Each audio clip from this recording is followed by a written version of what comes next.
Welcome to the Performance Health Podcast. My name is Tim Karen. Today we're going to be talking about practical for energy system development. Normally, it's just me going on and on about how I would develop an athlete's energy system. But today we're going to go through a little bit differently than we normally do and bring on a strength conditioning coach named Angelo Gingerelli. Angelo is a strength conditioning coach and professor at Seaton University, which he's been there since 2005. He'll go through his resume a little bit more, but he's been in a lot of different places. And one of the things he talked about is how he got personally the energy system development bug and got into some distance running or endurance events.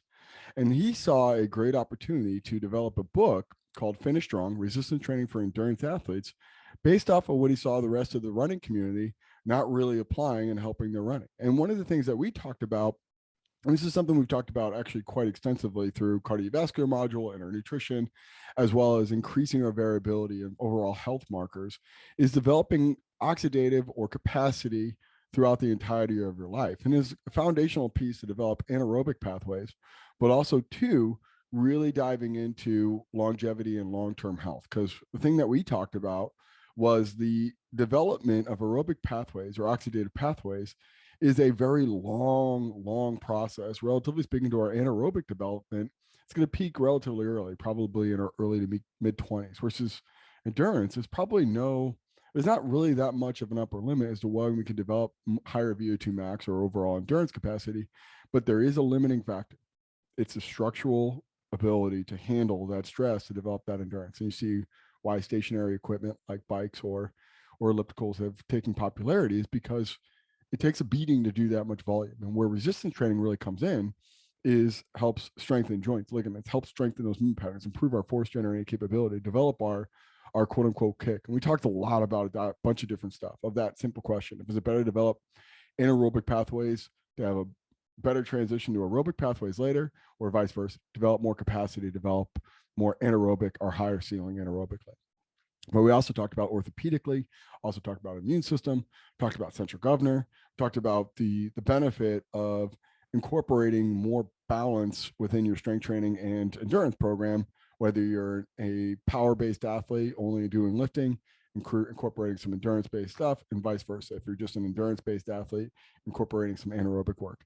Really excited about this book. I think Angelo really crushed his podcast. He's got a wealth of knowledge in the subject as well. It's just incredibly well-rounded.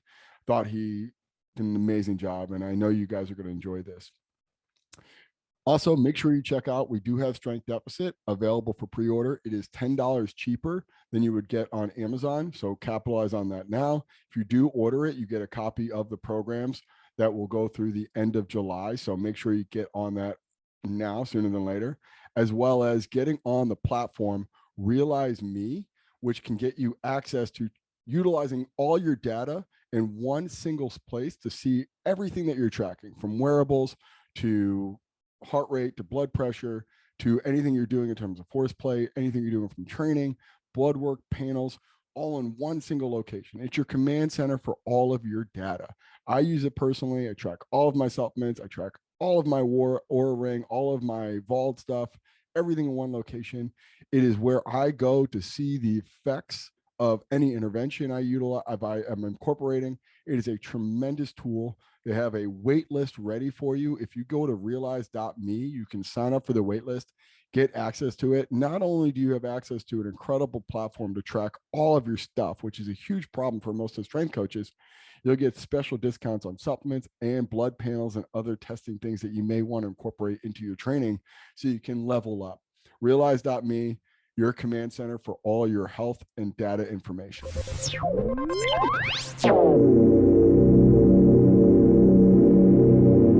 All right, guys, we have Angelo on today. We're going to talk a little bit about resistance training for endurance athletes. He's got a new book out, strength coach at Seaton Hall / professor there. So we got a lot to unpack. Let's do this. Let's open up. Angelo, why don't you introduce yourself and go through a little bit of your background?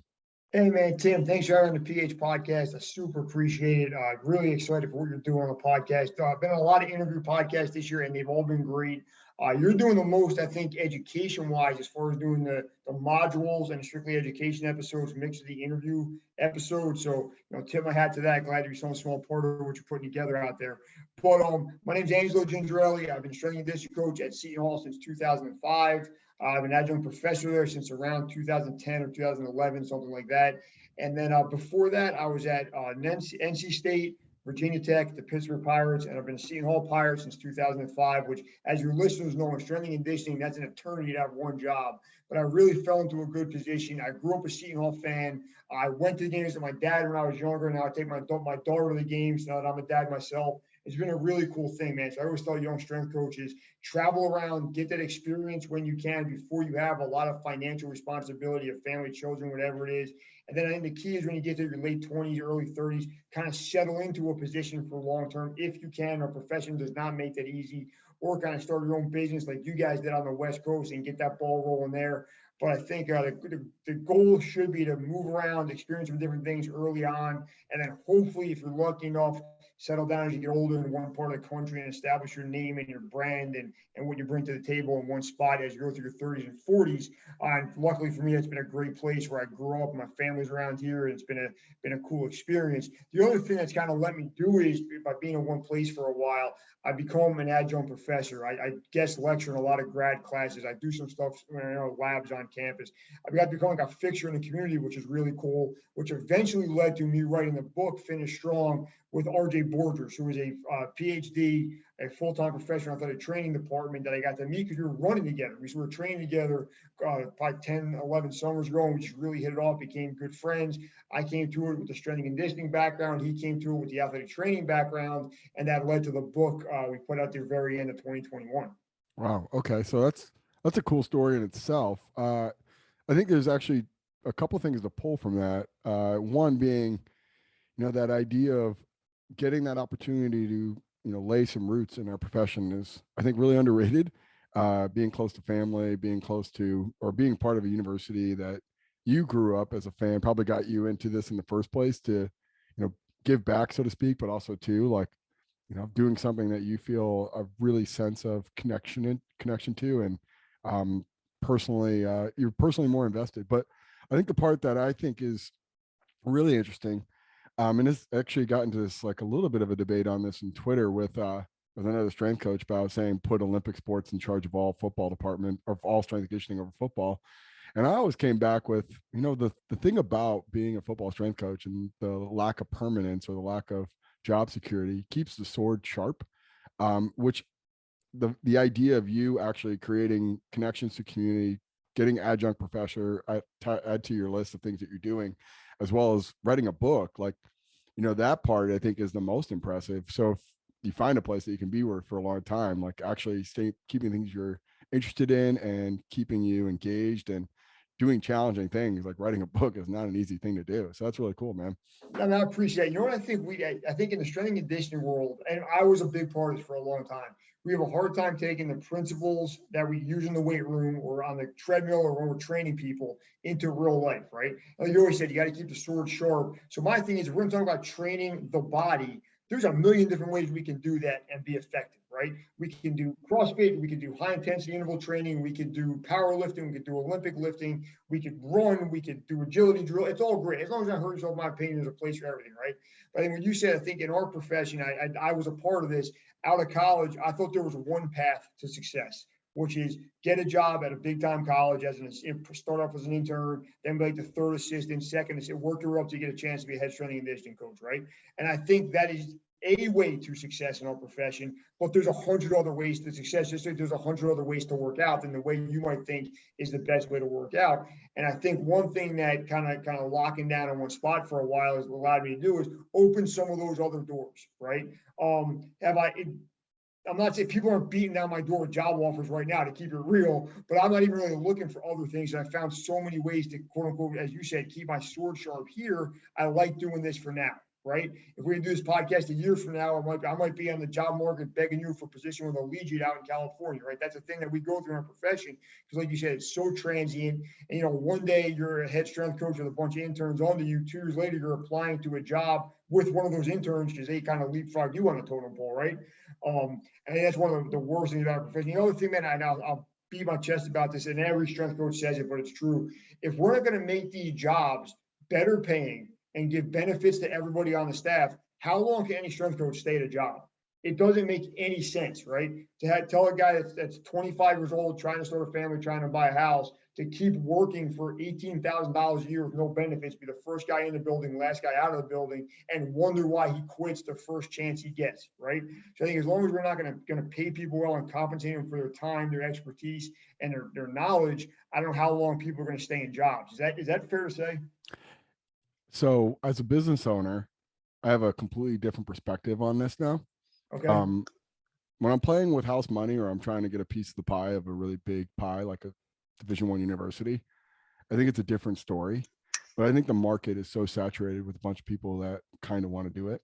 And me now in my situation, I have to weed through that, right? Like, you know, I'm getting people either who don't want to leave the rec area, don't want to work in a team setting, or just transitioning from another profession. And the market value for them is not really good, you know, to be honest. Like their value Totally they agree. bring is nothing, relatively speaking, to the amount we have to invest from time, money, energy, and resources.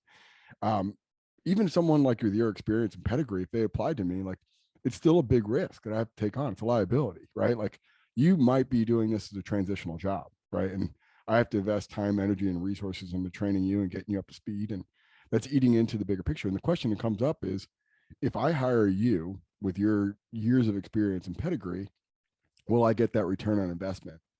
And as a business owner, as someone that's fighting to get profitable still, and growth is not synonymous with profitability. Growth is a different rate than actual profitability, right? You get growth to scale to figure out how to become more profitable as a larger entity, but that doesn't necessarily mean that we have enough disposable resources to be able to hire someone with a lot of experience. So I have to really work hard to train and motivate and, you know, take green, inexperienced people. But then again, too, if like, you know, the reason why some of these salaries are what they are is because people take those jobs, you know. I totally you agree. I know? mean, if I was to walk out of this building tomorrow and they post my job, tomorrow at 8 a.m., there'll be 100 resumes for by noon of people who will do the job for less than I did. Let me take this in a little more positive note, though. Would you agree with this, that young strength coaches should learn the science of what we do, right? 100% what you told in the module on the show, but then find a way to monetize that and bring something to the table when they sit down with you for a job interview. Say, I have my CSCS, I've done these studies, whatever it is, I've written these articles, but I also have this experience in marketing, and I have these clients on my call list already, and I can bring these people in your facility, or I know people at this podcast, this conference, this magazine publisher, whatever it is, and I can kind of help monetize that way. In a collegiate setting, it might be, as you've been in a place long enough, start getting involved in alumni events, start reaching out to the kids who are close in the weight room and get them on that donor list, right? So I kind of agree with you that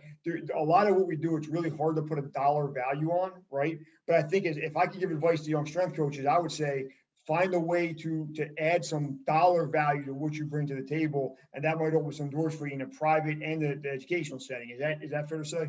Yeah, you know, and I think sometimes too we associate things that we're interested in as bringing more value to the university, and a passion project, so to speak. Like if I have a cook or if I own a restaurant and my lead chef learns to do carpentry or plays an instrument, it doesn't make him more valuable. So sometimes when we pursue continuing education with the infinite directions we can go as strength conditioning coaches, right? We can go on the mental side, the psychological side, the physiology side, the sports medicine side. We can go in a million different directions at any given day, right? It's just infinite where we can go. Doesn't necessarily mean that we're bringing more value from an administrator standpoint, right? And you know, they could be evaluating on us a specific thing, right? And I asked every AD whenever I ever do an exit interview, it's like, how do you evaluate us? And it kind of ranges, like, you know, you guys just bring, the athletes seem to like you, so that seems to be good. Or when you guys are in strength, when we have a good strength and conditioning staff, we have less insurance premiums. Or, you know, the coaches, I don't get a lot of bitching and complaining from them, so that's how I evaluate you. It's basically like these very, very nondescript, nonlinear, and this is the difference between high performance universities or team settings versus others. Like others have a really clear description of what they want from all their employees and staff, you know. But Yeah, you know, as a whole, it's a very gray area, right? yeah. But It's really hard. if I go out and get Dr. Walsh's functional medicine certification, that from the university perspective, I don't necessarily need to do that, you know. So it's like Right. I don't have more value, but it was really hard to learn and do, you know. And I think that part is in a lot of ways the challenge of strength conditioning and tempering motivation and this excitement to learn and grow, but funneling that into a very specific outlet that brings more value from the administration perspective. And it's interesting you brought that up, because I've been working on this summer. The book came out for me at the very end of November, and for 7 months now, I've gone as hard as a human being can at promoting this book, right? So I recently had a meeting with our administration, and the meeting was basically this: I've written this book that on the surface doesn't bring a value to our athletic department, right? Because financially, it's my book, right? It's me and the publisher. What I've done for 7 months now, and plan on doing it for another 5, because I plan on running with this promo schedule to the end of 2022, is I've been on dozens of the biggest podcasts in the world. I've had guest columns and interviews on some of the biggest running websites in the world. I've done multiple, we're talking 15 plus book signings, talks in running stores, libraries, PT clinics. And everywhere I'm going, I'm talking to these people about how much I love being a part of Seaton Athletics, which is 100% the truth, right? So how many potential recruits have I spoken to? How much have I grown the brand? And I looked at the metrics I put together myself, and I think in 2022, in our department, the only 2 people that have had a bigger voice about our athletic department has been our head men's basketball coach or our head women's basketball coach. We don't have football, right? So it's the 2 highest paid positions on campus, and then I'm the 3rd biggest quote unquote star speaking positive about the department of media. That has to be worth something. You know what I mean? So I kind of took that approach of, I have this job that it's not really clear how I'm evaluated, and I understand I don't bring a ton of revenue to the department, but I'm doing this other thing. And in the world we live in today, where social media followers are the new credit score, right? And Q ratings matter. I don't know if there's anybody else pushing that as hard as I am this year. And no one argued with me on that. That I've kind of taken the ball and ran with it, and I plan on doing it for the foreseeable future. But I think that's one good message for coaches, man, is what we do in the weight room, and that's super important. But find a way to monetize that for either yourself or your employer, or you're not going to be viewed as valuable in a lot of cases. Yeah, and honestly too, now working in a private sector and owning a business versus working in a public sector and being part of a cog in the wheel, right? And you can look at it from, I mean, it's about as socialist as you can get working for a team setting college strength conditioning job, right? Like you're seen but never heard from. You're supposed to just do your job and be happy about whatever you get, and then you get this like classic line of, how many people want your job, how many people will be envious of being in your shoes, kind of thing. But the other side of it is, and I got this line from Mark Fitzgerald, who's again, infinite background, worked hockey, NHL, but owns his own business, and just really, really bright dude. But we're talking about this aspect, right? And he's got staff that he has with the Ducks, or used to have with the Ducks, and then he has his staff for his businesses. And the thing he really centered on of like, don't ask for more money, earn more money, like just earn it, and then I'll give you more money. Like that. Yeah. What a novel thought, right? Like if you bring us more revenue, I will pay you more, like that. And it's the same thing for you right now. Like you're doing that, you're promoting the brand and bringing a lot more than just your day-to-day job, which should either make more money for your book, but also too, like necessitate bringing more value. And if someone else desires that from you and your services, like let's say Rutgers goes, damn, we really like Angelo, we think he should come over here, we're going to pay him, whatever he's making plus at Rutgers. If Seton Hall now comes back and says like, we can't do it without him based off the value he's bringing for us, that's their decision to make. But now you have some direct market value, and now you can sit there and say, I'm worth X, and I can say that justifiably. Agreed. And I think one thing we drop the ball on as a profession, as strength and conditioning coaches are, we keep wanting to be the silent partner, the wheel, the cog in the machine, just like you said, right? We laugh at the guys and girls that are crushing Instagram with 100,000 plus followers. So we don't want to be that person a lot of times, right? We laugh at the kids for caring on social media and trying to work on these NIL deals they're allowed to do now. But in our reality, in my opinion, is if you're not doing that, number one, you're leaving money on the table for yourself. And number two, you're going to be competing for your next job with somebody who already has a brand established, is already a media personality, is already quote unquote famous in our world, and you're an unknown quantity. You understand you're starting that race way behind them, right? So I understand. I think it's a lot of the general. I'm 44. I'm about to be 45 years old, so I'm kind of old to be having this conversation. But everybody my age and older in our profession hates anybody that's kind of jumping on the new wave of things. By new, I mean 20 years. We're 20 years in the social media now. What are you doing if you're not trying to play the game? You know what I mean? I don't see it. You wouldn't let yourself fall 20 years behind on the training side of things, right? You wouldn't. It's 2022 when it was interviewed, you wouldn't read a book that came out in 2003 and be like, oh, this is the hottest thing ever. I can't wait to implement this on players. You read stuff that came out last year or maybe the year before. Why would you not take the same approach to your business, your resume, your brand, whatever it is? Yeah, have you ever read the book Anti-Fragile by Nassim Taleb? I have not. Okay, so the central theme is very singular structure thing. So if we only work on one quality, one biomotor ability, we're very fragile. Like if we are required to do something else, like a power lifter having to run a 100-meter sprint, or a endurance athlete having to do a powerlifting competition, they're going to snap, right? But the same thing from where we bring in revenue. And if we could look at COVID, right? Like I think everyone can kind of collectively go back. And there's two types of approaches of like, woe is me, I'm a victim, or the other person out there is like, now the game has changed, and I have to look at, if I lose my primary source of income, how am I going to provide for my family? And that's why I created PH Podcast. That was the only reason, is I didn't know what the future of a standalone commercial fitness or gym business would be, right? I didn't know what the reality was, and I'm happy and fortunate we were able to push through. And that was the number one priority, is to provide compensation and pay to our staff and employees. But if that failed, how could I provide for my family? And that was when I really started to go ahead. I can write, I can do something. And then from the other ends is like your social media account and how many followers you have and how you're engaging with them, or the Q score, that gives you some sort of, if Seaton Hall said tomorrow, like, we just can't support strength conditioning anymore, we're going to have to do cutbacks, or we're going to have to get furlough days for you, or whatever it is they do, you can go, I got a pretty good backing here. I don't need this per se. I have a backup plan. I can go somewhere else, or I can do something else and be successful at it. And I think that peace of mind, you have more value. It's like being attracted to whatever you want to be in terms of relationship, right? Like you're not as attractive until someone else wants you, and I think that dynamic you present from, hey, look, I am fragile. If I only can do one thing or provide one thing, I better be the best that's ever done it, or I better find ways to be able to bring more value from other places. Yeah, no question, man. I've been doing a presentation with a couple of NSCA events recently about how to approach the publishing industry as a strength coach, right?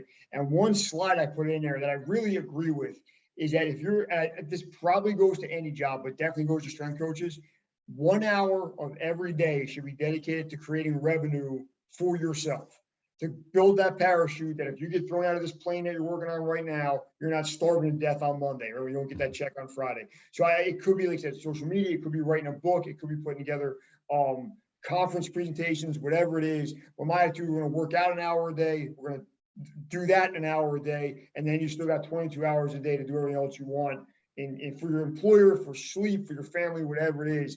But I think if we don't do those, we love training, so that hour is easy for us, right? But the next hour of kind of building your brand, whatever it is, working on your next project, I think is super important. And you find an hour, don't steal from your boss. Don't do it on the clock. Do it at night, do it in the morning, do it on your lunch break, whatever it is. But find a way to build that brand. I hate using that cliche over and over again, but get ready for the next step in case somebody decides this step's over for you. Yeah. So I think that's a good segue. So got a book. Why'd you write it? Okay, so I kind of mentioned earlier, I wrote the book with Dr. RJ Borgers. He's a professor in our athletic training program. I'm the strength and conditioning coach. We met in 2011. We started running after work together. We just really hit it off, right? Now, we would lift a couple of days a week, we would run a couple of days a week. And we just kind of started having a conversation that a lot of the people in the running community around us, like he's in a triathlon club, I do a lot of road races down at the Jersey Shore, as we were getting older, we're approaching our mid to late 30s, people were getting hurt, they were getting slower, they were getting burnt out. And pretty much the theme throughout all of these people we were talking to was they didn't lift weights, right? And I look at it from a strength coach perspective, and you being a strength coach will kind of understand this. Most of us don't come from endurance sports backgrounds, right? Where I was a power lifter for a long time. I was an Olympic lifter for a long time. And then in my 30s, started running and just randomly got into the road race thing, caught the bug, ran a marathon, and been doing that for the last 10 plus years. And I just realized that, to me, that's a very underserved segment of the athletic population from all levels of strength and conditioning, right? There's a million books, articles, websites, Instagram accounts of how to train football, basketball, and baseball, right? There's enough of those things to train your lacrosse, your soccer, your swimming, whatever it is. There's almost nothing out there for endurance athletes, right? So we sat down, we pitched it to a bunch of different publishers.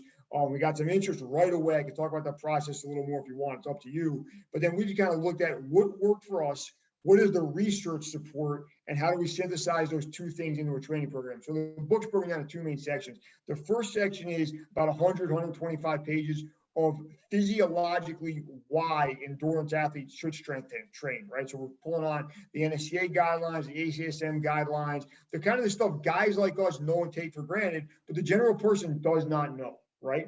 And the second half, we talk about how to put it together, right? How, if you're a high school cross country runner versus an adult marathoner versus an open water swimmer versus a cyclist versus a triathlon, how do you put these templates and these workouts together to fit into your schedule? And we periodize the year for an adult endurance athlete the way me or you would for a college football team, say, right? So you have an off season, a preseason, a peak mileage, and a taper period, and just kind of take the principles we've developed in the college world and kind of put them in the adult fitness, adult endurance training community in the second half of the book. So, with that being said, and kind of went through a big range, is there a target demo? Is this specifically for runners, or is this for guys who like to lift and want to include running into the schedule? Okay, cool. It's kind of the opposite of the second demographic you said, right? Our core reader is someone that is a recreational to slightly competitive endurance athlete. So we're talking runners, cyclists, swimmers, or triathlete, right? In the adult age range that is already committed to that kind of training, that kind of competing, but wondering where to put resistance training in the puzzle, right? The joke I always make is we deal with track coaches. I deal with a lot of great track coaches in New Jersey, but they'll have their track workouts to the meter, everything calculated, rest intervals to the second, everything perfect. Then they'll be done with the track and be like, good job, go to the weight room. And not give the kids any indication of what to do when they get there, right? And then the strength coaches, we wonder why the cross-country kids are wandering in with dirty sneakers, wrecking the floor, and don't want to lift. And we're like, well, we're not communicating with coaches. There's a bunch of problems here. So my thing is, let's go into the weight room with a plan. Let's have a plan of what days we're going, depending on what time of the year we're in, when our big events are, when our smaller events are, and have an attack the weight room the same way we attack the track or the trail or the hills or the pool, if you're that kind of athlete, right? So there were a couple of things we came up with right away was that, and I've been around both sides of the spectrum a lot. I think most endurance athletes deal with two things. One, too much fatigue, right? If you're covering miles and miles every day as part of your training, I'm not saying you shouldn't do that. That's how you want to train. That's great. You're going to be in an almost constant state of fatigue, right? And secondarily, too little time. If you're going on 15, 20-mile runs, plus having a job, plus having a family, plus having a commute or other responsibilities, how much time do you really have, right? So we kind of put the workouts together to deal with both of those things, right? We're talking 2 to 3 40-minute sessions a week in the gym for the time side of it. And we're giving you a general template and then a bunch of different options of how to manage that fatigue, right? Because, like, for example, I think the barbell back squat is one of the best exercises you could ever do. Big fan of the barbell back squat for 25 plus years. However, if you just ran 10 miles in pouring rain, mostly uphill, maybe that barbell back squat's got to be a goblet squat, a med ball squat, maybe a leg press if the day call, if you're really that beat up, you know what I mean? You have access to it. So I think one thing is, endurance athletes a lot of times will start lifting weights, get too sore, and decide they don't want to do it anymore, right? Because it's affecting their endurance training the next day or the day after that. My argument is there's a way to do this and manipulate volume and intensity and frequency and exercise selection where you can cover a lot of miles in a week and stay I'm not going to powerlifting meet, but you're going to stay reasonably strong to get through your training period. Because I always see on the cross country side of things is you see guys and girls start off in mid-August, they come back, they came back in shape, they did the running over the summer, they feel pretty good, they look pretty good, they're joking around with you in the weight room, things are going good, right? As that season progresses, you get to the October, November time, they're losing more and more body weight. They're losing more and more muscle mass for a bunch of reasons, right? Their bodies are just getting worn down. They're emotionally fatigued. They can't wait to the end of it. And my thing is, somebody's got a bunch of great experiences running marathons. I think that for TV, for movies, for social media, that person just dragging their body across the finish line, it's a cool picture. It's a great post. You get a lot of likes, right? But in reality, shouldn't we focus on being upright, good breathing patterns, finishing strong, and then, giving a couple high fives, partying for a day or two, and thinking about your next event? And I see too many people looking at their big events as the light at the end of the tunnel instead of, that's a hurdle I'm going to get over, and then I want to go get to the next hurdle. And I think for a lot of people, resistance training is not the whole puzzle, but a piece of that puzzle, right? Because we would be foolish not to say nutrition, hydration, sleep, recovery, all of that's important. But I think being generalized stronger is only going to help you get ready for that next event and finish this one. I hate to use a cliche again, but finish stronger. Yeah. Do you see, and you kind of mentioned the dragging yourself over the finish line kind of image. Do you see, and I see this as, I'm kind of my own bias, but the element of anything you do in excess is going to lead to problems, right? Like if I only power lift, right, that's going to lead to some orthopedic and probably some heart related problems, right? I'm going to have high blood pressure, high resting heart rate, very low HRV, etc. But the same thing with only endurance based athletes. All I do is run, all I do is swim, all I do is bike. And you see, potentially they're at higher risk from an immune system standpoint.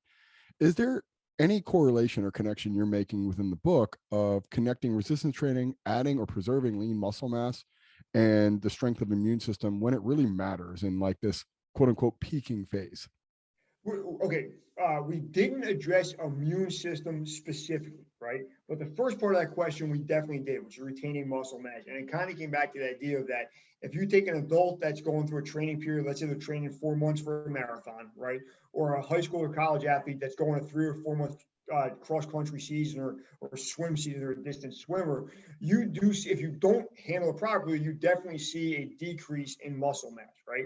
And most runners agree they get lighter as the season goes on, but they're usually not savvy enough to realize some of that weight loss is muscle mass being lost and not just fat, right? Most people have very low body fat to begin with. How much more are you really going to lose before you start going and having problems for that? So our idea is we understand you're burning a ton of calories every time you go out and run, swim, bike these distances. Now you're going to have to take a nutrition component. You're going to have to rest and drink plenty of water, obviously.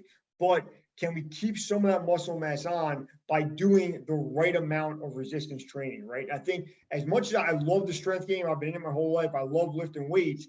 I feel like a lot of times the strength coach world is characterized probably unfairly by just stacking 45 on top of 45 and chalk everywhere and squat until you can't anymore. And there's a place for it. If you're a powerlifter, Olympic lifter, bodybuilder, that's the way to train, right? We all know that to an extent. But if you're an endurance athlete, it doesn't have to be stacking plates on a bar. It's just got to be move down the dumbbell rack 1 or 2 notches, pick up some heavier dumbbells, overload your system that way and get a little bit stronger, right? Med balls and kettlebells are great. Let's try to pick up some heavier ones today than we did yesterday. I think bodyweight stuff is great. I think too much as a strength world, we sell what we do as being completely the opposite of the endurance training world. And I think there's more of an overlap between the two than either side is really willing to admit, right? And I kind of use myself as the example all the time is that I was a decent powerlifter, Olympic lifter in my teens and 20s. I took a bunch of years off from competing and then became a decent marathoner in my 30s and early 40s, right? But I do think kind of my resiliency to injury, my ability to keep getting faster as I get older, and my ability to not kind of just be physically, mentally, emotionally drained at the end of every marathon that I run has some correlation to the fact that I had a great strength base when I was younger, right? And then continue to train in a smart way around my endurance training as I get older. So I guess that's a perfect segue into the question I was wondering before we started this conversation was, what is the approach here? Is it build a aerobic base of like, let's get as much capacity as possible so we can have as much density of either oxidative energy system or glycolytic or even alactic phosphagen? Or is it increase the force capacity or the velocity level from a power perspective? So when I do run, I'm more efficient. I can exert less, it's less per capita of whatever step I'm taking. My actual ceiling is now a lot higher, so I can move with a lot more efficiency. Like, I know it's kind of like an impossible question, but right. Using your example, look, okay, you got really strong early, and now that's led to more efficiency later and more resiliency. Or is it the other way of like, do I develop a really good aerobic base and add in force and power later? Okay, number one, that's a great question. And number two, it's a chicken or egg type question. So it's a little bit hard to answer, as you alluded to. But I think it really, like so many things in our profession, depend on the person we're dealing with, right? So I acknowledge the advantage I had coming to the endurance sports by spending a decade plus in the strength and power sports, right? However, I think I'm a very unique person. And what I mean by that is most people that grow up in the strength sport, power sport environment very few that I'm aware of, and I don't know the statistics on this at all, transfer into the endurance thing as they get older, right? So I realize I'm a little bit of an anomaly in our field by going that way, right? I think if you're the typical high school, early 20s endurance athlete that did some high school cross country, some high school swimming, and now you want to segue into triathlons or adult competition type stuff. In that case, I think you're better off trying to develop the overall capacity, work capacity, and workload, and then trying to get as strong as you can in that environment. Because that's a couple of things. Number one, body type wise, that's probably what you're going to be more suited for, right? Number two, just what you like to do. You're probably more of a person that enjoys a long run as opposed to a long lift in the weight room, right? And then number two, if you're already in the competitive mode, your runs or your swims or your bites are the most important thing you're doing if that's what you're competing on. And I don't know if you can really look at, let's say 25, 26-year-old recreational marathoner in the face and say, you need to take a year off from running and just lift. So 2 years from now, you could be in a better spot, right? In America, we just don't tend to think about the long game like that. Now, I do think to some extent we should do a better job of thinking long-term athletic development, but that's just kind of from my perspective as a country, not where we are yet, right?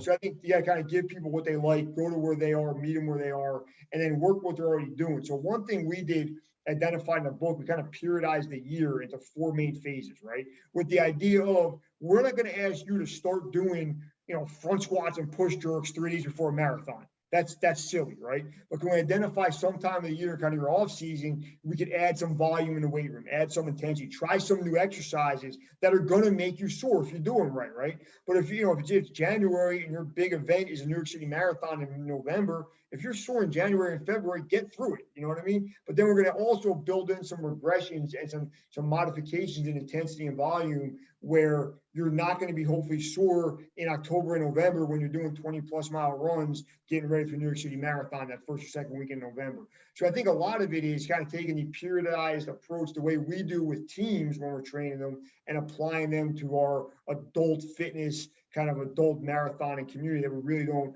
enough yet, right? I think the one thing that I think, as much as I love the endurance community, the idea of if some is good, a lot is better is a crippling fallacy to some extent, right? That if you run 10 miles, that's good. If you run 20 miles, it's better. If you run 100 miles, it's the best, right? In reality, you got to run, you got to get your miles in, you got to get your miles on a bike, whatever it is. But to some extent, I think you got to kind of do trial and error and reading the research, figure out what is a peak amount of mileage for you to cover, right? And then figure out how you plug in your other training components around that amount of mileage where you keep getting better. Because reality, you can't run 1,000 miles a week. Eventually, your body's going to wave the white flag, but what else can you do to get better, right? And then some days, it's not always going to be the squat rack. We're not doing Olympic lifts, but squats, lunges, RDLs, stuff that we know is great. Sometimes a year, that might be some med ball throws, some kettlebell swings, and some body weight squats kind of thing because you're running 80 miles that week. And then maybe later on in the year, if you're running 20 miles a week and it's super light, now we're putting some plates on the bar and doing some new things and trying some things that get us, bigger, stronger, structurally better, posturally better, that we wouldn't try a week before a big race. Yeah. On this next question, feel free to use your best judgment or your best instinct, but who has the higher central governor, the strength and power base or the aerobic capacity base? Like later in their career, like when, let's say 30 years old, person started off just doing endurance. They ran cross country in high school, no lifting, versus the guy who did weightlifting. And then about 25, they all just started committing to it. Okay. I think overall, the lifting person is going to be in a better position. Okay. And can I explain why? And I want to see if you agree with me, because I've never been asked that before. So it's a little bit of an interesting question. I think if you were to do take an endurance sport athlete that never overtrained, always ate right, always got enough sleep, stayed high, did everything right in the endurance training world, versus someone who did everything right in the weightlifting world, it might be dead even, right? But I think the problem that I see is I see way more kids on the endurance side of things do it wrong, right? Malnourished, overtrained, chronically dehydrated, chronically exhausted than I do in the weightlifting world. So I think because of that, because of the way I very rarely see the endurance world done right, I think the weightlifting person comes out in a better spot at 25 or 30 years old. Do you agree with that? Yeah. Oh yeah. And I have my perspective on this, and this is why I'm a big advocate against not doing high intensity interval sprints every day or CrossFit or anything extremely glycolytic on on a very high frequency basis, because I think you just lower your red line. Like you are teaching yourself to go at a sub-maximal level because you're always fatigued and you never have complete recovery. And I think that leads to a very low central governor. And the person that knows, okay, what is absolute maximal effort, in whether you go high intensity training with the old school Arthur Jones Mentor, like going to true failure in a bodybuilding perspective and minimal effective dose there, or going from a sprint or track and field athlete or a weightlifter that knows, okay, this is my absolute one all out effort. You teach yourself how to push to that threshold and realizing rest and recovery are prerequisite to do that, versus the person that just kind of going arbitrarily getting tired or going to a point of fatigue every day.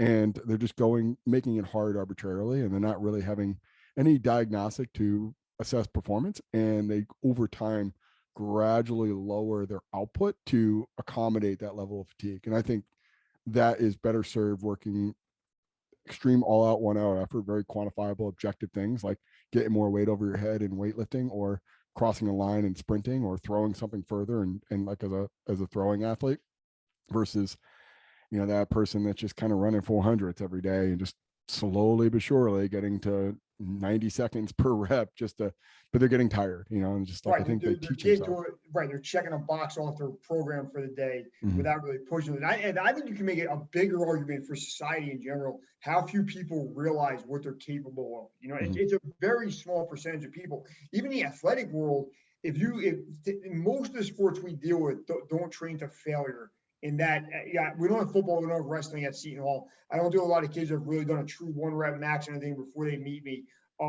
So I think the idea of what your body's capable of versus what you think it's capable of is, in some cases, drastically different, right?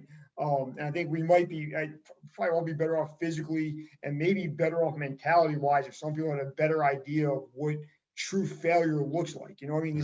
this is how high I could jump. This is how much weight I could put over my head. This is how fast I could do a 100-meter sprint or 40, whatever it is. And that's what true 100% effort feels like.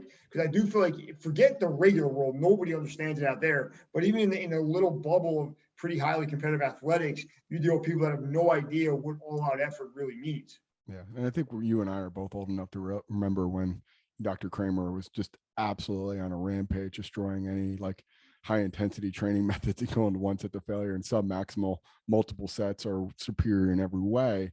But the second order, or now I'm looking at it in hindsight, is, and it's for safety reasons in a lot of ways, but also too, like, I mean, I think overall, like, training in a sub maximal setting for more volume is advantageous, but it does take away from that pressure that people really need from time to time. Of, if you had to do a one all out effort, how would you strategize for that, or how would you mentally prepare for that? And I don't think many people are really putting themselves in that situation, because they've just conditioned themselves to lower their output, whether it was for safety reasons or from a physiological reason, as Dr. Kramer alluded to, or just because they're just not really planning what they're doing, and they're just kind of just going till they're tired and just checking that box. Well, and I think the planning side of that is probably the thing the overwhelming majority of people are missing with their fitness goals, right? Mm-hmm. If you took any decent strength coaches program in the country, even at the high school level, they're doing 100 times more planning than the average guy growing a retro fitness, right?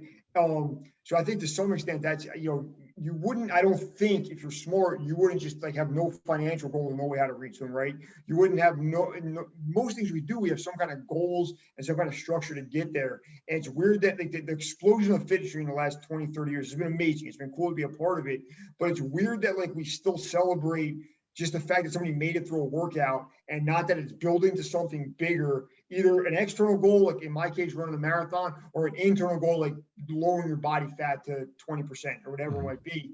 And I think that's one thing where the fitness industry does a lot of good things really well. But I think one thing it needs to do better is kind of steal from what we're doing in strength and conditioning world, the idea of goals and implementing programs that build towards those goals, as opposed to just coming to the gym, punch a clock for an hour, and then walk out and don't know if you accomplish anything or not, right? Yeah. I think one thing, the moving in the last 10 years towards the technology and the wearable technology and the catapult systems and all those, right? I think the one thing they do that has been really good is it makes it really clear what you're doing when you train, right? As opposed to, like you said, I just got tired. Okay, great, you got tired. How many calories you burned? What kind of intention did you move the bar with, whatever it might be. And now we're able to track some of those things, which I think is a good thing. And you got to think today's generation of kids that grew up with video games and phone apps, that's going to become just part of their life. And now their thing is like, I did this amount. These are my numbers on Instagram. These are my numbers on Strava, and I realized they need to be trending in whatever direction. You know what I mean? Yeah. And that I think when technology used properly is a good thing in that respect. Yeah, and now working in the private sector, the line we keep coming back to is don't confuse activity with accomplishment. Yeah, and it's a great line. And like we tell all our folks of, we want you to be able to get really good results with minimal investment, and that comes down to you got to give really good effort when you're here. So if I hear, and we screen everyone, we do a biomechanical screen, and we look at it from, we have constraints like restrictions, range of motion, asymmetries, pain, etc. And it kind of gives us some sort of outlet of what could we do as hard as humanly possible without causing either injury or a decrement in performance. And we just choose based off of that constraint-based system, right? If we find that you have no pain, asymmetries, and restrictions, range of motion, like probably pretty served to use some higher threshold strategies with a barbell. But if you do, probably can't. But the end result is, when you do come, go as hard as you possibly can with the tools that we select that were pretty like self-limiting or going to be open-ended based off of what we consider you as a risk factor. But the key is you got to push that threshold, and you got to give yourself rest. And if you don't, and you feel this urge or sensation of like, I didn't really get a good workout, I got to come back tomorrow, you missed your opportunity. You blew it.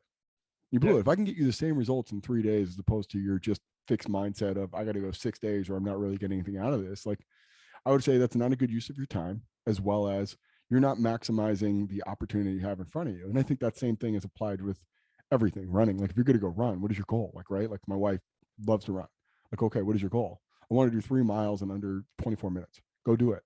Like if you don't, what happened? Whether you over fatigued, did you not know how to pace yourself? Did you come out the gate like just flying? Like, okay, well, we missed the goal. Now we can learn from that. And like, I think having that objective is just so underrated, and so many people just missed out. And we have 2 kids, and she works full time, and like, all right, we got to make sure we get the most out of this 3-mile run you're going to do today. Like that is what the message is. Not to run, but it's to, okay, what is our plan? Okay, 3 miles, 8-minute pace, go. Like hit it. Okay, we probably didn't get enough recovery. Probably didn't have enough carbohydrates before we ran. Didn't do what we need to do beforehand from a hydration standpoint or sleep standpoint. Maybe it wasn't there to go for an 8-minute mile for 3 miles. Maybe we should have did 9.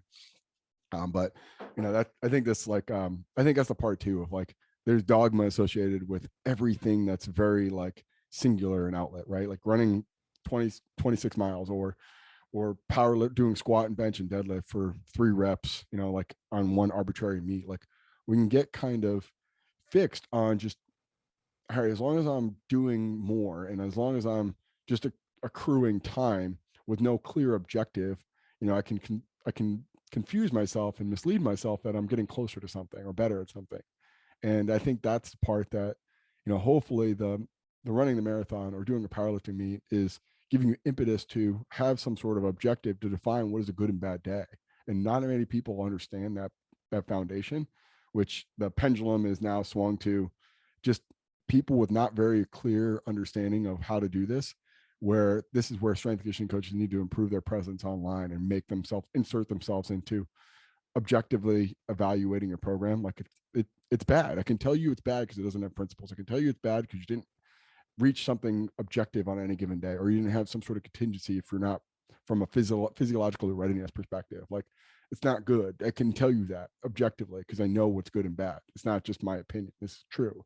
And I think that's the part where strength conditioning coaches now have the best opportunity with this $1 trillion industry that we're working with. Like runners is a big market, right? And it's a huge market. 100%, man. It's a huge market. And like I say to my presentation about addressing the publishing industry, if you want to write a book, if anybody, I know you have a book coming out already. So congrats on that. I'm super excited to read that when it comes out. But is it out yet or not? It's printing. Okay, so any day now, right? Definitely want to read that when it comes out.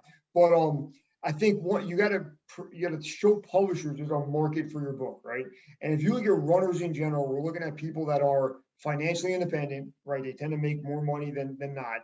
They tend to be very driven towards their goals, right? And they tend to invest time and money in their goals, right? So if you look at a triathlete, he or she might have a $10,000 bike. It might have a $500 thing they attach to the bike, whatever it might be, right? They're traveling around the world to do these events. And those are the people that will buy a product you have to sell, right? Now, I'm not saying that doesn't mean you shouldn't address another community, but I'm saying if you want to sell a product and convince a publisher that they should publish your book, you got to kind of go out of your way to show them that this demographic buys books and buys products about training and invest in themselves and tries to get better, right? The other thing, just to go back to what you said before, I think the future of our profession, if it's not already present in most places, the art and science combination of the technology tells you why you did something good or bad, right? Or the technology tells you did something good or bad. And the strength coach looks at that data and says, this is why it went well or not. This is how we address it next time. Right. So earlier you just said you couldn't get the 8-minute mile pace. Was it not enough recovery? Was it not enough carbohydrates? Was it too hot outside? Whatever it is. But I don't think we're ever going to be able to rely completely on numbers and data and technology. We need that human factor to interpret it and say, this is what the results of this app showed us. This is how we're going to make it better for next time. Right. Mm-hmm. And I think when you deal with people that don't try to make it better for next time, your clients, your athletes get frustrated because they stop getting better, right? Mm-hmm. I think at the very least, if you have a great day or a really bad day, figure out what happened and try to duplicate the great day and try to never let the real bad day happen again. And then again, that gray area in the middle, it's a pretty good day that I could change this, this, and this. I should always do this again. But, we've been hearing stories for 50, 70 years about, this athlete always ate this pregame meal for their entire career. Or whatever, this athlete always stayed in this hotel before a game, or whatever it might be. Now, is there some of that superstition and just a funny thing to talk about? Absolutely. Is there maybe some effect of if you ate, for example, steak versus chicken before a great game, the way that acted in your body gave you energy that was prolonged and played better in that game? Maybe there is. So I think a lot of this tracking software and stuff we're using now is great and has a place, but there's got to be a human component to break down why something happened and how do we make or not make that happen again. Yeah, and it's so funny with my wife, and she doesn't listen to any of my stuff, so it doesn't matter. I'm in the same boat, man. How many kids you got real quick? 2. All right, I got 1. She's just turned 7. If I want to put her to sleep in the car, you know what I do? Put on any of my podcasts. She's out. She hears my name and just completely checks out of it. Yeah, there we go. That's a great pro tip. It's a great dad tip. Yeah, but my wife, for instance, we have force plates, we have Nordboard, we have, grip assessment, we have all of it, right? And, the thing I noticed with anyone who's competitive, they'll only do it if they know they're going to be good. And I think that opportunity to find out, like, okay, we're fatigued, we're stressed. We just had our second kid 3 months ago, and sleep is a really big problem now, right? Obviously. But hey, when you go to work out today, make sure you get your jumps on your force plate. I don't want to do it. Why? Because I know I'm not going to be good at it. This is the exact reason why we should do it, Yeah. And that element of if they're not going to be better, they're not going to do it. And I think that's where, again, the strength coach comes in. We're boots on the ground of, like, it's not always going to be up and to the right. There's going to be moments where it's going to be bad before it gets good. And we need to acknowledge that. And we need to emphasize that part of the training process is to get into this negative curve on the adaptation, cycle. And, before it becomes super compensated, it's going to be bad, right? The whole fatigue aspect of the fitness fatigue, and seeing that and seeing the relative impact of that. And I'm going through, I don't know if you've gone through it, but Matt Jordan's course, going through with really, really elite level athletes, it's probably better to track from a readiness perspective multiple times on these force plates, as opposed to, normal, non-athletic, regular people walking around like one time a week's pretty good. But with that being said, is a lot of these elite level athletes, higher distribution of fast twitch muscle fiber, they're going to respond differently throughout the week, and seeing that. But again, they're really competitive and they're not going to want to do it. And again, a strength coach has to insert themselves of, like, I need to know good or bad. And that's my responsibility to help you understand that. And like, training was hard. Hey, not sleeping enough is hard. When people don't report their sleep, I know exactly how little they slept. Like, I don't want to put how much I slept last night because it's bad. Like, I know exactly what it is. So the omission of not wanting to do it, or the resistance to doing it, tells me everything I need to know. And it, again, like strength coaches, like, we're not like just data collectors, but we're going to be the ones that actually follow through with it and hold people to that standard of, this information is going to be imperative to writing a better prescription from a strength condition perspective or a volume perspective, what we're doing from a running perspective. And I think one thing that's important is it's so much easier said than done in our perspective. Like you said, we're dealing with highly competitive people. Explaining and educating that exactly like you said, not everything is up and to the right, right? You're gonna have some bad days, you're gonna have some dips, and some of that's by design. I think that's one good thing. Bring it back to the book again. We did by identifying an off-season part of the year where we're saying you're gonna be sore. You're not gonna have a great run the day after you learn how to do a back squat, right? You're just not. It's not gonna happen. But we're not going to teach you that exercise the week of a big race. We're going to teach you months and months out. And the idea like you're going to wake up and your quads and hamstrings are going to be sore, right? Now here's some recovery stuff to do, some mobility stuff you can do to get that soreness out of your system, right? And feel better. Then go for a lighter run that day, and then come back to the gym on day 3 or day 4 after that first day. And we're going to squat again. Maybe we'll lunge again. Maybe we'll step up. Maybe we'll do some alternative hamstring work instead of Romanian deadlift. But the idea of like you have to be sore, your body has to compensate before it super compensates, right? For lack of a better term. So how do we do it? How do we build that into the year? And even, everybody wants to be a shining star all the time. In reality, you need bad days to be able to compare them to the good days at the very least, right? And I think it just comes with a maturity. And unfortunately, the college setting, most of the athletes I deal with don't develop that kind of like self-awareness until later on, right? Because college is such a small environment. It's always you competing with your teammates. It's always the coach looking over your shoulder. If you have a bad day for some reason, you got to explain why you didn't get enough sleep, why you didn't drink enough water, why you missed breakfast, whatever it is. Whereas like I think when you deal with adult clients, you can be a little more open. You know what I mean? Like if I was working with you in some capacity, you said, my 3-month-old child didn't go to bed at all last night. I didn't sleep at all. I feel terrible. As an adult, I'd be like, okay, let's get through this today, right? Bring our intensity down a little bit, come back tomorrow ready to roll. That's an adult conversation we can have. And unfortunately, the dynamics of college athletics and high school athletics doesn't always allow that conversation to take place. Yeah. One of the best sports psychologists I think ever, Ken Reviza, he used to say, have a good shitty day. Yeah. And, stemming from the idea that if you think every day is going to be perfect and sunshine and roses and you're going to be recovered and feeling great, you're full of it. You're lying to yourself. You're setting yourself up for failure, right. But there's going to be days you could be sore. There could be days you're going to be stressed. There could be days where you're not slept enough or you're just not great circumstances. Make the best day possible, right? Like, all right, hey, I go to the track, not feeling great. Got to do something, really sore from the previous day. Baby doesn't want to sleep.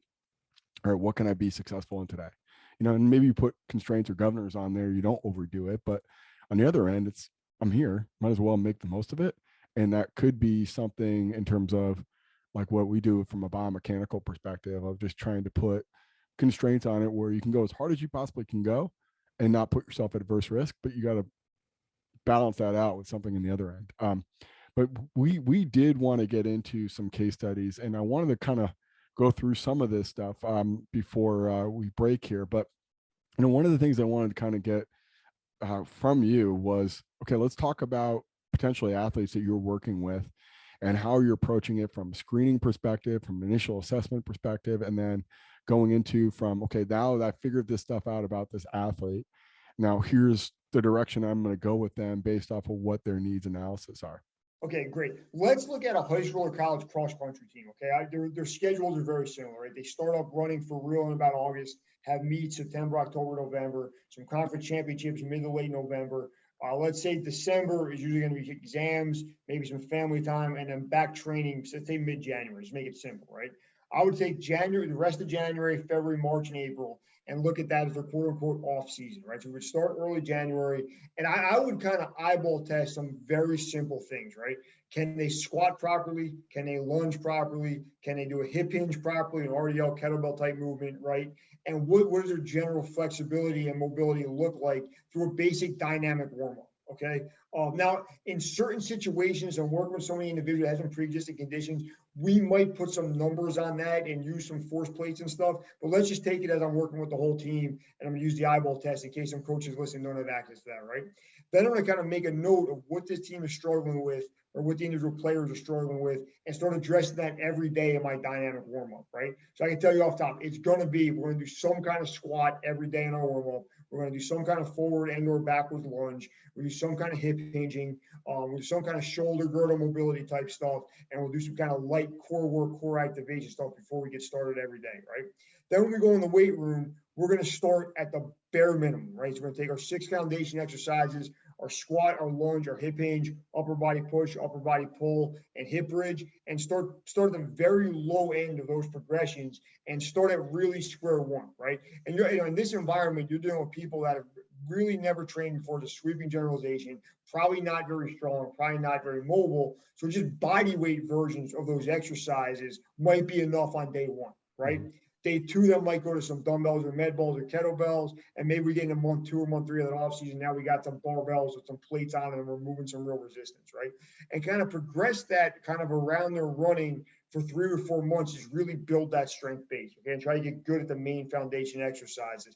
As we get into, let's say, May, June, we're going to look at that as they're building a base where they're really ramping up their mileage. So just by the nature of having not enough time in a 24-hour day, we might take it down to 2 lifts a week, right? And really just focus on what we think is the most important thing for that person, right? It might be getting strong. It might be fixing some imbalances. So making sure we're doing more hamstring work than quad work, whatever it might be, but kind of staying strong and stuff we think is the most important.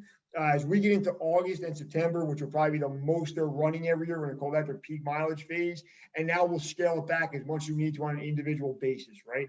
Can we get in 2 to 3 good sessions a week? If we can, we're going to do it. If we got to go to 2 real sessions of one kind of foam roller recovery core session, we'll do that.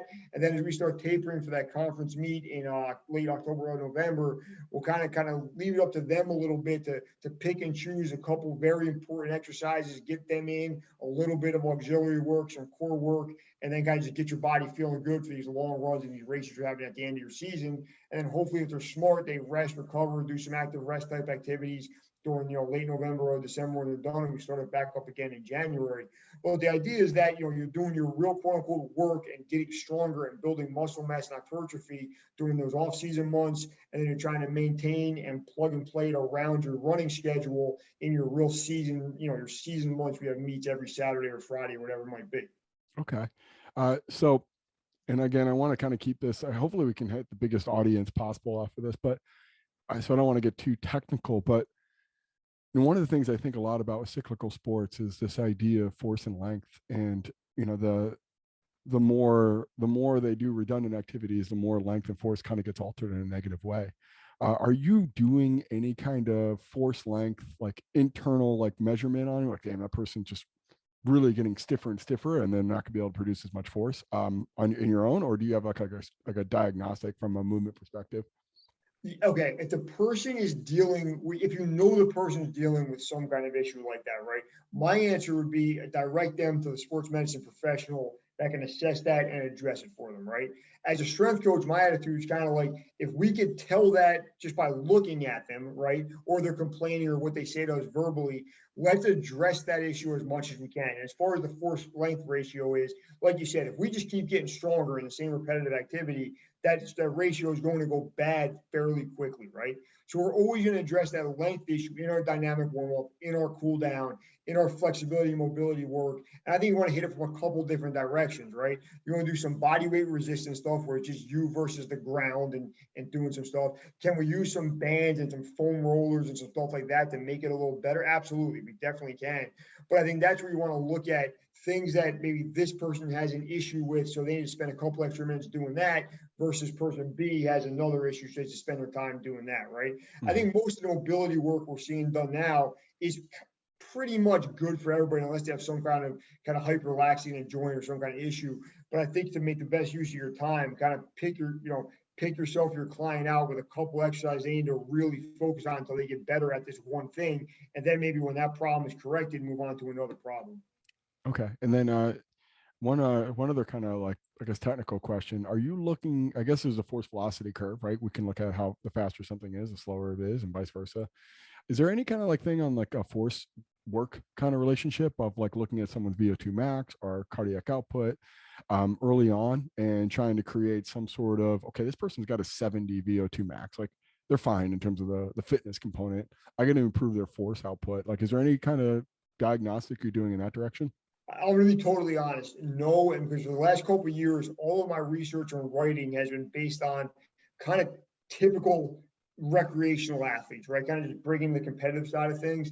Now, if in a higher level world, if I was working with super high end marathoners, triathletes, I think what you would find is most of their VO2 maxes are going to be pretty good if they're training already, right? So then you want to look at the force curve and look at how can they emit more force on the ground and propel themselves forward more. And I think that gets into a very weird, not weird, but individualized situation, right? That you look at, 10, if you look at 10 world-class runners and you look at the running form, everybody's good, everybody's fast, obviously, but each one of those people can get better by addressing a different thing. So I think at that point, you got to really get out the cameras and the biomechanics software and see what each person needs when you get to that level, right? I think in a sweeping generalization, particularly coaching on high school or college cross country, swim team, stuff like that, you kind of pick out the patterns you see, right? And you see overall the team has tight Achilles, so we'll do these stretches. Overall, the team has tight IT band, so we'll do these stretches. And then if you have someone that's got a glaring weakness or glaring immobility, now's the time to pull them to the side and be like, okay, here's your little subset of drills you can do to help you with these kind of things you're dealing with, right? But then kind of in a team setting, it's kind of a better way to do that. And then one last thing in terms of like weekly tracking for all this, right? Are you doing any are you recommending any wearables? Are you recommending any like internal metrics like heart rate monitoring or even just kind of just general like grip strength or blood pressure? Are you looking at any kind of week to week tracking to kind of help you guide you along the way? We're really not recommending anything specific, right? But I think if you want to find some things you want to measure week to week, and it could be as easy as on Friday you max your pull-ups, max your push-ups, whatever it might be. But I do think with the wearable stuff, there's definitely a place for it, right? But I think if you're a pretty competitive endurance athlete, you might be better off shifting that focus to a heart rate monitor or monitoring your performance on the runs, on the bikes, on the swims, than necessarily what's going on in the weight room, right? And that'll be a better use of your time and effort and money in that. But I do think if you're that committed to your training, it would be good to track some of the stuff you said and see where it's going, right? With an eye towards it's not always going to be getting better, but how do you change things and make it get, over, if we look at a pattern and get consistently better.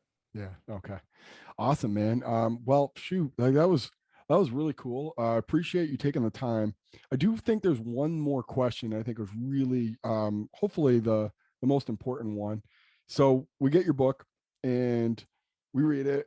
What is the one thing you want everybody to walk away from that, or a couple things, but what is the one thing or a couple things that you want the people that read your book to come away from going, okay, I know exactly what was intended from this book? Okay, I think the biggest overall arching thing we want to get out of it is if you love endurance sports and you love competing with your peers in running, cycling, triathlon, swimming, whatever it might be, resistance training in some capacity might be the missing piece of the puzzle to take you to that next level, to extend your career another couple of years, to have you putting up a PR in your late 40s, early 50s that maybe you couldn't do in your mid 30s, right? I think me and Dr. RJ Borges put together is a great puzzle piece that's going to fit in that puzzle for a lot of people, right? But if for some reason it's not, I recommend you guys, take in the information of why we need to resistance train and find a way or find a puzzle piece that fits for you. But I think we gave enough choices and enough progressions and regressions, enough ways to play the game that what we have in the book will help just about everybody. But the biggest thing I want people to get out of it is if you love running, swimming, cycling, and want to continue to get better, implement some kind of resistance training into your weekly routine, and that will make you extend your career and hopefully keep getting better as you get older. Yeah, because we're not supposed to be able to reach our oxidative peak, barring injury or immune system dysfunction, till like our late 30s, early 40s, right? Yeah. It's the one I always say, man. People think they're washed up when they're done with college sports, but endurance sports is the one thing you keep getting better at for another couple of decades. Yeah. So if you like being competitive, it's a good way to compete with yourself and other people in your area, your age group, whatever it might be, and you have a real chance at getting really better as you get older. Yeah. So I mean, you're looking at. I mean, that was the whole premise and why it became. I mean, you could go back to history of like why like endurance athletes really started to become really popular with general populations. It was a lifetime activity, and you could do this for the rest of your life. I mean, that's what Bowerman was pushing in the 70s, right? Like, starting to jog for general health and fitness, but also too, you can keep improving until your 40s, which is not very like common, right? Like most of the things you kind of get peaking at such an early age, and you kind of just fight to hang on, which is kind of sad. So as we all age, as we all get better, we can all improve a part of our cardiorespiratory fitness, and then too, like you look at some of the other things of lifespan, which really is associated. And there's a great book by an author named George West. It's called Scale. But I mean, really three key attributes why people live longer is less overall heartbeats, lower body temperature, and less energy expenditure, right? And like, the more efficient you become from an oxidative perspective, the probably longer you're going to live. You're going to have a lower resting heart rate. You're going to be able to recover from high bouts faster, and you're going to be more efficient with the fuel that you have. Like you can go through lipolysis a little bit more efficiently. You're going to live longer by bottom line. Yeah, we're as we get along and move, we kind of know this already as people in the field, but there's not many negatives to exercising. There's probably even fewer exercise negatives associated with endurance activities. It's a good way to live, man. I'm happy. I'm really happy I got to be a part of it, because a lot of strength coaches never make that jump over the other side of the fence. And I tried it randomly 10, 12 years ago and just really enjoyed it. So I always consider myself lucky that I got to be a part of this subset of the athletic community that so many strength and conditioning coaches don't get to experience. Yeah, I'll be honest. I'm 5'8", 200 pounds, and I'm really envious of people that just like, screw it, I'm gonna go for a 5-mile run and not like just completely to be destroyed. I did a Moxie analysis on myself, which is basically looking at the oxygen saturation in a local muscular area. You just see, and I work out pretty consistently, and I like to do like zone 2 stuff but it's very task dependent, right? Like bike, rower, very stationary things at a very moderate intensity. But when you're asked to like do like running, for instance, at a body weight of 200 pounds at 5'8", it's not really good body mass to efficiency ratio. I got to move a lot. I got to locomote a lot of mass. I'm somewhat envious of that, to be honest. And I look at that of like, all right, like I got 2 kids in my 40s and they're young. Like, for me to be able to be a functioning Homo sapien when I'm in my 50s, when they're starting to reach these like ages that they're going to want to do stuff, I better start to improve that body mass and aerobic capacity, because just, I'm going to be a very stationary dad unless I can improve upon some areas that I'm neglecting over the last 20 years. That's a good way to look at that, man. Yeah, no, it's funny. Well, I'm thinking like, damn, I'm going to be 60 when they're going to college. Like, what kind of guy am I going to be? That, like how incapable am I going to be from doing things? Like, I'm going to have to take the elevator. Like, I'll meet you guys up there, or yeah, it's fine. Let's just go for this hike or whatever it is that we need to do. So, man, Angelo, I'm going to say, I just appreciate the hell out of your time. I'm fired up. We'll get as much out there as we possibly can. Highly recommend getting the book. And then do you have anything else that you want to promote, your social, anything else you want to get out there? No, man, thank you very much. I love the podcast. Love what you're doing out there. If you have any questions for me, my email is angelo.gingerelli@gmail.com. You can put that in the show notes if you want. And to follow the book on Instagram, it's at finish_strong_book. Pump stuff up on there, either appearances, podcasts like this, and just general running information a couple times a week. So at finish_strong_book. And I hope to hear from some of your listeners soon, man. Thank you so much. Awesome, man. Thank you again for being on.